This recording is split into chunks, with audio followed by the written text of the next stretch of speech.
ભલા ભક્તજનો, ત્યાં સુધી પૂજ્ય શાસ્ત્રી સ્વામી જ્યારે વ્યાસાસને વિરાજમાન હોય અને રાજધાની ફાઉન્ડેશન દ્વારા અને અમારા બદ્રીશભાઈ ને એમના મિત્રોએ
સાગરભાઈને વધાવી લઈશું.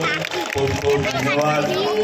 બાકી આમ તો પ્રોગ્રામના ભાઈ રહેતા હોય, પણ આ દાદાની ભક્તિ અને શક્તિ અને આશીર્વાદને મેળવવા માટે જ્યારે સ્ટેજ ઉપર મહેસાણા ગામને આમને પધાર્યા છે, જોરદાર તાલીઓથી વધાવીએ. વાલા ભક્તજનો, જ્યારે આવું સરસ મજાનું આયોજન થયું છે ત્યારે પૂજ્ય સ્વામીજીએ ત્યાં આપણા સૌ